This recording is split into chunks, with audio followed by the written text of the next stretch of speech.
2 Coríntios capítulo 1, verso 20, o apóstolo Paulo nos diz: pois quantas forem as promessas feitas por Deus, tantas tem em Cristo o sim.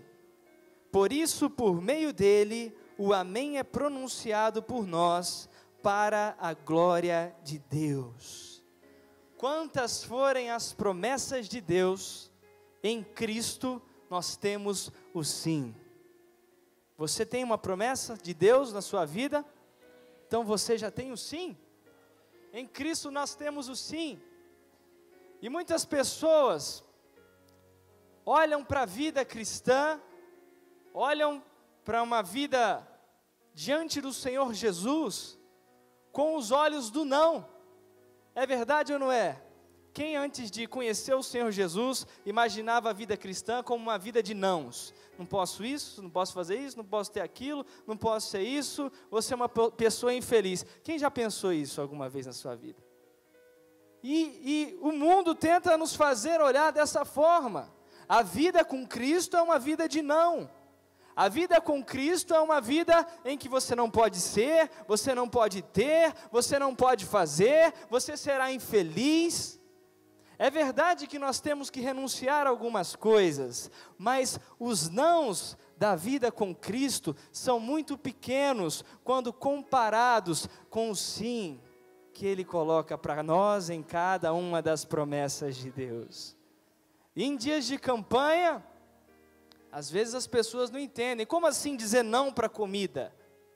Como assim dizer não para tantas horas sem comer, né? Aliás, comendo? Como dizer não para alguns tipos de alimento? Como dizer não para o conforto de casa e todo dia para a igreja? E tenta colocar os nossos olhos nos nãos.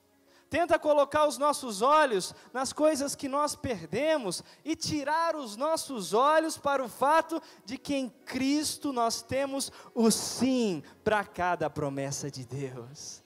Jesus é o sim para a sua felicidade.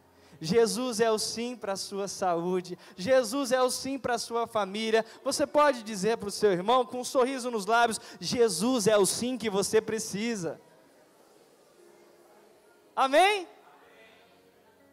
O apóstolo Paulo nos ensina: todas quantas forem as promessas de Deus, feitas por Deus, elas já têm em Cristo o sim. Quando eu tenho medo do não, eu não peço. Quando eu tenho medo do não, eu fico inibido, eu não peço. O rapaz quer pedir a mão da moça em casamento, mas fica com medo, não pede.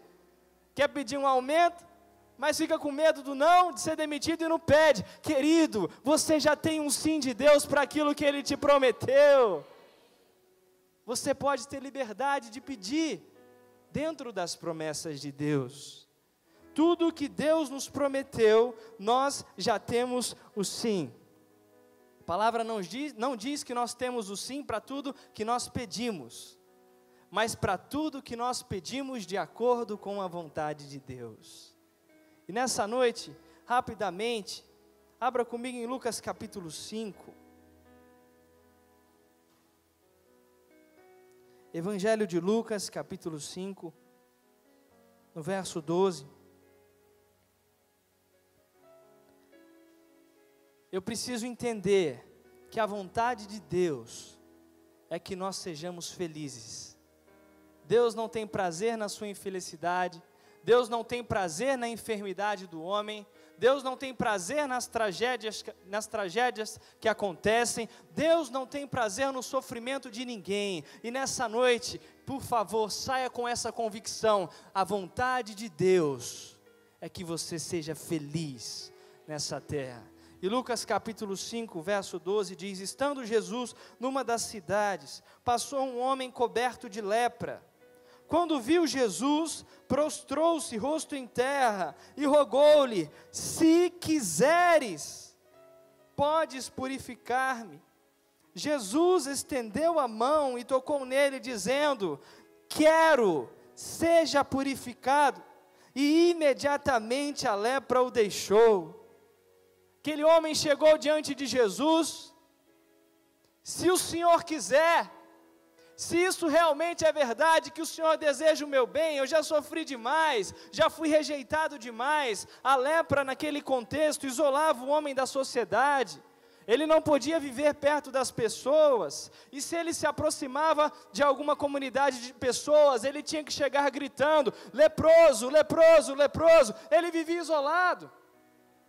As emoções daquele homem provavelmente estavam muito afetadas, por se sentir rejeitado, por se sentir isolado, mas ele estava, naquele momento, tendo uma experiência com o quero de Deus, com o sim de Deus. Eu quero ver você feliz. Isso é o que Deus diz para cada um dos seus filhos. Não só posso, mas quero.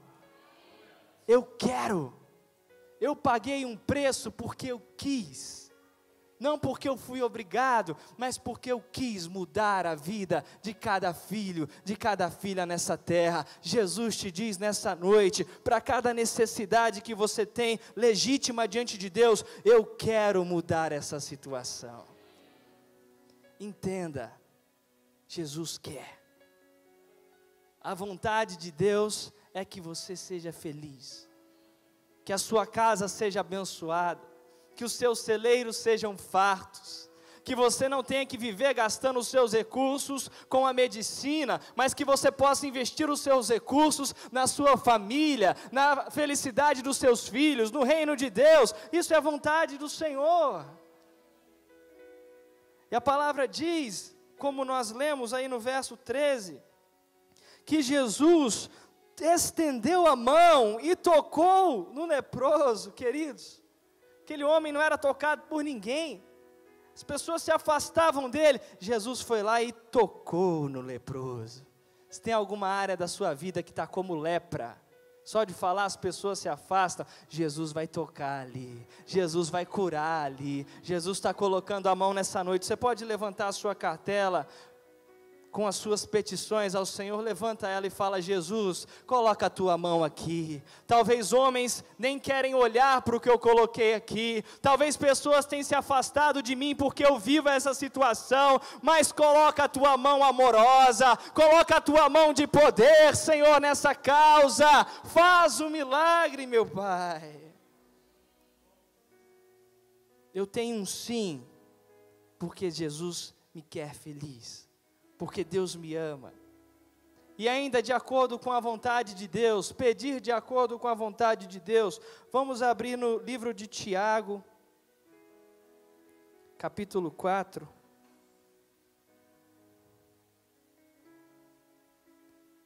No verso 2, ele nos ensina sobre como pedir. Verso 2: vocês cobiçam coisas e não as têm, matam e invejam, mas não conseguem obter o que desejam. Vocês vivem a lutar e a fazer guerras, não têm porque não pedem. Quando pedem, não recebem, pois pedem por motivos errados, para gastarem seus prazeres. Que Deus nos ajude a não pedirmos por motivos errados. Deus tem prazer. Olha, irmãos, Deus, Ele nos garante na palavra: me peça reinos, me peça nações, e eu vou te dar. O problema não é o tamanho daquilo que nós pedimos, o problema é a motivação do nosso coração. Todo pedido que está escrito aqui tem uma motivação. Ninguém pede por pedir. Todo pedido que tem aqui tem uma motivação. E diante de Deus, o que pesa não é se é uma cura impossível ou se é uma quantia pequena de dinheiro para alguém. O que pesa diante de Deus é a motivação do coração. E se tem alguém, e só esse alguém, que pode nos ajudar a mudar, a analisar e a avaliar as motivações do nosso coração, ele se chama Espírito Santo. Ele é o nosso companheiro. Ele sonda o coração de Deus e Ele nos ajuda a vermos as motivações dos nossos pedidos. Deus não responde pedidos por vaidade. Deus não responde pedidos baseados no orgulho, na inveja, na ostentação. Deus não responde. Mas se Deus vê sinceridade, se Deus vê quebrantamento, se Deus vê realmente o desejo de que aquilo que for ser concedido a essa pessoa vai ser usado para o benefício dela e de outros, Deus dá graça, Deus responde. Querido, nesses dias de campanha, além de pedir pela resposta, peça também para que o Espírito Santo te ajude a analisar as motivações do seu coração, e se porventura tiver alguma errada, corrija diante do Senhor, corrija diante do Senhor. A palavra nos conta, em Mateus capítulo 15, verso 21, saindo daquele lugar, Jesus retirou-se para a região de Tiro e Sidom. Uma mulher cananeia, natural dali, veio a ele gritando: Senhor, filho de Davi, tem misericórdia de mim, minha filha está endemoniada, está sofrendo muito. Mas Jesus não lhe respondeu palavra. Então seus discípulos se aproximaram dele e pediram: manda-a embora, pois vem gritando atrás de nós. Ele respondeu: eu fui enviado apenas às ovelhas perdidas de Israel. A mulher veio, adorou-o de joelhos e disse: Senhor, ajuda-me. Ele respondeu: não é certo tirar o pão dos filhos e lançá-lo aos cachorrinhos. Disse ela, porém: sim, Senhor, mas até os cachorrinhos comem das migalhas que caem da mesa dos seus donos. Jesus respondeu: mulher, grande é a sua fé, seja conforme você deseja. E naquele mesmo instante, a sua filha foi curada. Aquela mulher ouviu uma palavra muito dura de Jesus: olha, não é certo tirar de alguém para dar para você, tirar de outros para dar para você. E aquela mulher falou para Jesus, em outras palavras: Senhor, eu não estou querendo tirar de ninguém, eu sei que a tua bondade é muito maior, eu sei que o Senhor é bom para me abençoar, eu não quero mexer com alguém. E quantas pessoas às vezes se perdem, olhando para o que o outro recebeu, para aquilo que eu não recebi, o outro recebeu. Senhor, mas o outro tem e eu não tenho, e entra numa discussão de motivação errada. Querido, se você quer algo diante de Deus, Ele pode te dar, isso não depende de mais ninguém. Aquela mulher estava com a motivação certa. Ela não estava ali discutindo se merecia ou não, ela não estava ali discutindo as bênçãos que os outros receberam, não, ela estava ali se humilhando diante de Jesus e falando: pela tua misericórdia, Senhor, cura, faz um milagre na minha casa, deixa o Espírito filtrar as suas emoções, deixa o Espírito te ajudar a olhar para a bondade de Jesus, amém? Abra sua Bíblia, por favor, em 1 Coríntios capítulo 16, mas permanecerei em Éfeso até o Pentecoste, o apóstolo Paulo dizendo, porque se abriu para mim uma porta ampla e promissora, e há muitos adversários. Quem tem o sim de Deus, tem confiança para entrar nas portas que Ele abre. E eu tenho convicção diante de Deus que portas estão sendo abertas nesses dias de campanha para a sua vida. Deus abre portas.